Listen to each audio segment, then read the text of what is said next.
be the richest people in this world. Right. But now I want to go to that defaming our leaders. Defaming our leaders. Brother Andre can help me out with this. I know that there was a period of time when the nation had formed an association with Libya, Muammar Gaddafi.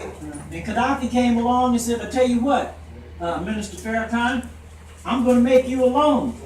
And he loaned him a few million. And then he turned around and immediately wrote off that loan. Didn't have to pay it back. Because the nation took that money and they did things in the black world, here in this country. And then Muammar said, to tell you what, you've done so well with that, that I'm going to give you $1 billion. And the United States government got busy immediately, turned Libya into a terrorist, a sponsor of terrorism nation. And if you take money from them, then you become a sponsor of terrorism. Not even a loan could you get from them before they could give that $1 billion to Minister Farrakhan. And that money went directly into the black world in this country, to support the black world in this country. Now to dehumanization, okay? Before I can mistreat you, I have to dehumanize you. You see, because otherwise I have all kinds of psychological problems. Right. Now I'm drawing on my experience in the American military. I spent 22 years in the military. During Vietnam, the people that were killed, they weren't called Vietnamese. They weren't called citizens of Vietnam. The children that were killed, they weren't called children.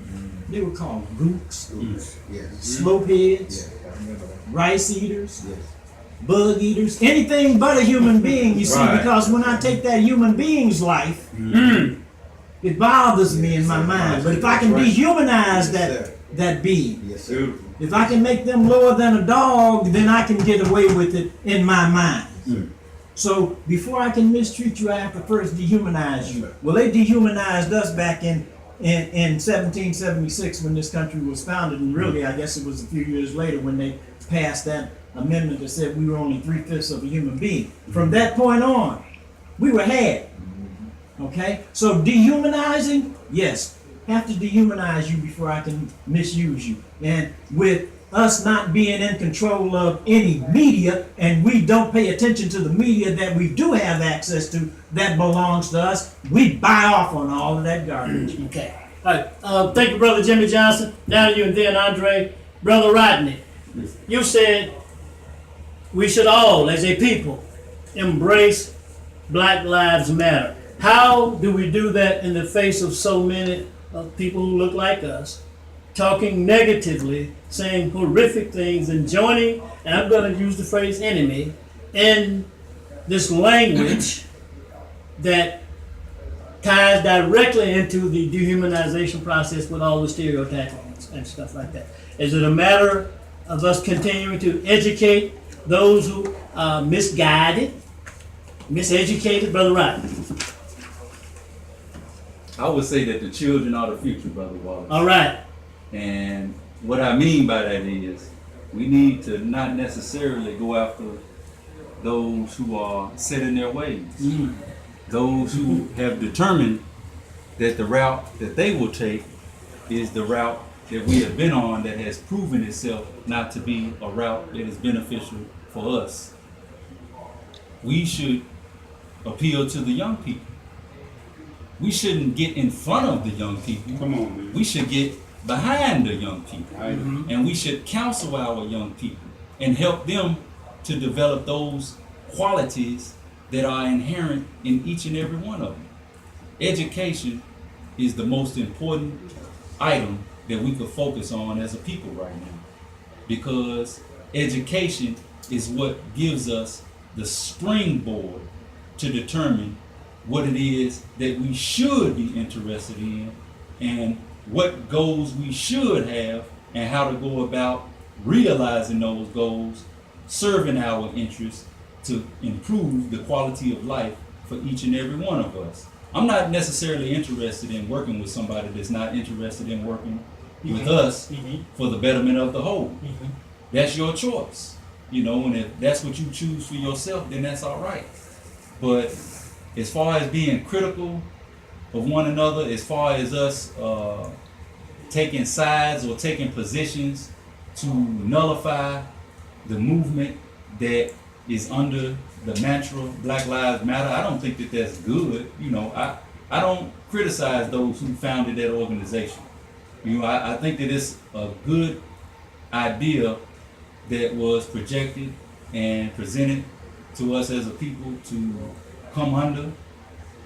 I think that the enemy is ever at work to keep us at odds with one another, to keep us preoccupied and distracted with a lot of nonsense. And I think that if we really would come together, I mean, just last year, Brother Wallace, I'm gonna say this and then I'll pass it on. The Honorable Minister Louis Farrakhan and the Nation of Islam and those who were willing to work with the Nation of Islam and Minister Farrakhan came together on 10/10/15. And we gave a demonstration, not for the purpose of putting light or focus on the Nation of Islam and Minister Farrakhan, but for the purpose of putting focus on our demands as a people for justice. Now, if that is the case, and it is, all you got to do is go and look at the history. The Honorable Minister Louis Farrakhan and the Nation of Islam historically has never been for just the Nation of Islam. That's right. We have always been Been for for the people. the betterment of us as a people. Right. No matter what banner you come under. Right. So come under your banner and let us join together and sit down and actually begin to work out what it is that our people need and what type of goals that are obtainable for us as a people. And then let us start to work together towards fulfilling those goals. We're really up against the clock now. Let's move as quickly as we can. Brother Andre, you said something as it pertains to media and all of the shenanigans. Spinning off of Brother Lonnie here, Yes, the sir. truth hurts, especially when you're guilty. And see, brother, see Let's do a little something with that that's before we close why out. I'm glad you said. See, that's why they have always sought to control our narrative. They know that with the presence of truth and the consciousness when it arises in our community, whoever has been the one to lead the battle cry of truth, that's like a lion roaring.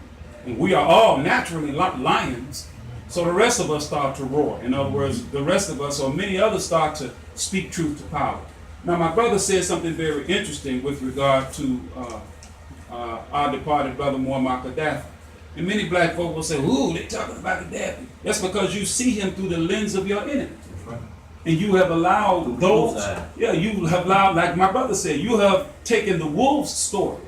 Now, many don't know, and I just want to cite a few things about Yes. Brother Gaddafi. Did you know that under his tenure, the crime rate in the whole country of Libya was only 2%? Did you know that education in Libya was free all the way through to your doctorate degree? Did you know that housing was free for those who get married? Did you know that education was free? Did you know that proceeds from oil sales, the overage went back to the bank accounts of the Libyan people? Has Exxon ever put a deposit in your account? You see, now to the Libyan, there's always somebody in any country that's not satisfied. That's right. And what has happened in history, they always, this country has always sought out the dissidents, backed them, armed them, and put them up against their own legitimate government. They do the same thing to us. They find the dissatisfied. They're doing it to the Black Lives Movement right now. That's right. They're finding those little brothers that are dissatisfied and may not agree on the direction that they should take. And that's natural in any movement. So they sift them out, back them, tell them, look, I got this for you, I get you this job, or look, I think you should run for this office. And before you know it, they sift that one out and then they demonize the rest. And then the one that sees it, when I say, no, you remember that job I gave you, just like I gave it to you, I can take it from you. Right. So, but what you're saying, Brother Red, all of this is played out in our movements. And that's why we got to understand that our movement now, we have to get to the stage where we address the power needs of our people.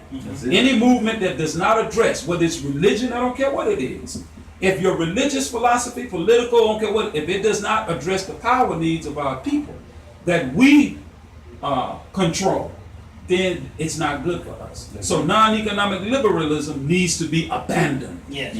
Omar, I think you're gonna have the last word. And what we've got two things, Omar. We've got national media and talk shows. And we have local media and talk shows. And let me put the question on local media. And as we dig into and examine and do our own research, we hear people speaking from opinions, lack of evidence, and I feel like. But you don't hear in my assessment or in my thinking of what I've uncovered, what I have examined, what I have dug up. Omar, take it away, and we're really up against the clock. You know, as we close out, I'd like to say that many of our black radio broadcasters are really not black radio broadcasters. They are hired for the establishment. That's You go ahead and clap. And they voice the opinion of the people who oppress us. That's right. So you Absolutely. can't take anything they say except with not a grain of salt, but a sea full of salt. Get the whole sea of salt, and then you can take it. So you can't trust them. What you should do is know who those people are and know how to address them. And they're obvious because I listen to them too on this same radio station. So that's how we got to approach it. We have got to come together. I mean, in these last minute. As I look at the evolution of Black Lives Matter, they put in their platform just recently a piece on reparations. We've got to come together. And if we come together, we can overcome this situation we're in. And if we don't do that, look, there is no use in even coming to the table anymore. Right. We got to come together. And the best person to come under is going to be the minister, Louis Farrakhan. Without that voice that's crying in the wilderness today, we're not going to make it. All right, you've got the last word. Thank you very much.